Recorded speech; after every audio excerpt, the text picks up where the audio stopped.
పేరు వేము నీలిమ, మచిలీపట్నం అండి మాది. ఈరోజు మనం గ్రామీణ ప్రాంతాల్లో గ్రామీణ అభివృద్ధి గురించి మాట్లాడుకుందాం. గ్రామీణ ప్రాంత వ్యవస్థలు ఎలా ఉంది, ఒకప్పుడు ఎలా ఉంది, ఇప్పుడు ఎలా ఉంది. మనకి స్వతంత్రం వచ్చి 79 సంవత్సరాలు అయిపోయింది.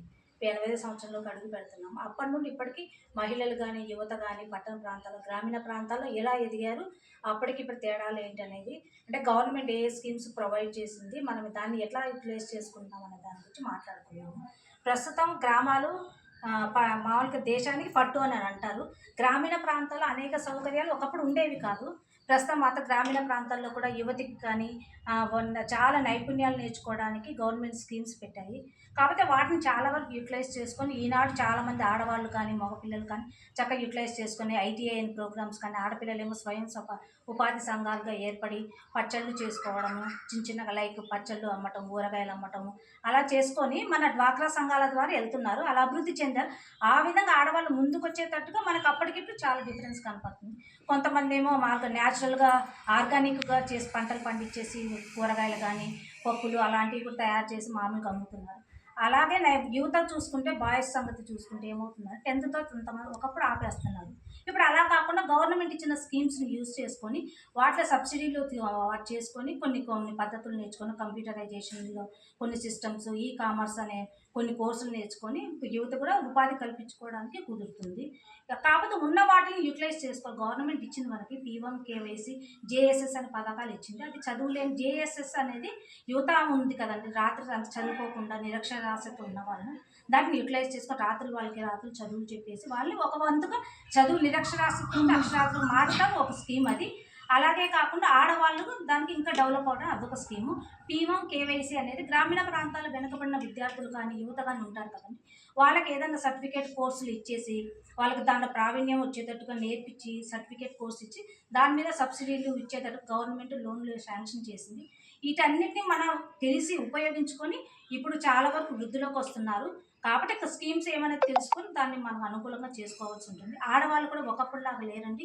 చిన్న చిన్న కంప్యూటర్ కోర్సెస్, ఈ కామర్స్ కోర్సులు, ఆర్గానిక్ ఫుడ్స్ తయారు చేసేసి డ్వాక్రా సంఘాల్లో ఎదిగిన తర్వాత, డ్వాక్రా సంఘాలు ఏర్పడిన తర్వాత చాలా వరకు ఇలాంటి స్కీమ్ని ఉపయోగించి చేసుకొని చాలామంది డెవలప్ అయిన వాళ్ళు ఉంటారు. అలా ఈ రకంగా మన గ్రామీణ ప్రాంతాల్లో ముందు ఎదగాలి. గ్రామీణ ప్రాంతాలు ఎదగాలంటే మనకు కావాల్సిన మనకి గవర్నమెంట్ సబ్సిడీ లోన్స్ అలాంటివి ఉన్నాయని మనకు తెలుసుకోవాలి.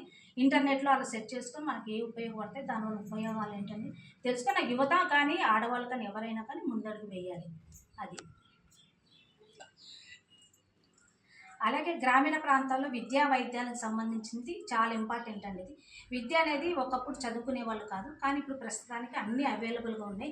వైద్యపరంగా కూడా గవర్నమెంట్ కూడా వాళ్ళకి హెల్త్ కార్డ్స్ అలాంటివి ప్రొవైడ్, ఆరోగ్యశ్రీ లాంటి కార్డులు ప్రొవైడ్ చేశారు. అలా విద్యా వైద్యంగా కూడా అన్ని రకాలుగా డెవలప్ అవ్వాలంటే ముందు అక్షరాస్యత అనేది ఏ దేశంలో కానీ, ఏ ఊర్లో అయినా కానీ ముందు అది డెవలప్ అయితే అన్ని రకాలుగా బాగుంటాయి. విద్యా, వైద్య, ఆరోగ్యం ఈ మూడు అనేది చాలా ఇంపార్టెంట్. అవి కూడా మనం చేసుకుంటే అప్పటికి ఇప్పటికి చాలా డిఫరెన్స్ ఉంది. స్వతంత్రం వచ్చినప్పటి నుండి ఇప్పుడు 79 ఇయర్స్ అయిపోయింది కదా మనకు వచ్చి. అప్పటికి ఇప్పుడు చాలా వరకు చాలా తేడాలు వచ్చినాయి. కాబట్టి వాటిని వచ్చిన స్కీమ్స్ని వాటిని యూటిలైజ్ చేసుకొని అందరూ ముందడుగు వేయాలని మనవి చేస్తున్నాను అందరికీ. అలాగే గ్రామీణ ప్రాంతాల్లో చాలామందికి ఆడవాళ్ళు ఒక గ్రూపులుగా ఏర్పడి కుటీర పరిశ్రమలు ఏర్పాటు చేసుకుంటున్నారు. వాటి ద్వారా వాళ్ళకు వచ్చినవి నేర్చుకొని కూరగాయలు, పచ్చళ్ళు, అప్పడాలు, అలాగే కాకుండా హ్యాండ్లూమ్స్ వస్తువులుగా తయారు చేస్తున్నారండి కుచ్చులతో. కొంతమంది ఏమో శారీ బిజినెస్ చేసుకుంటున్నారు.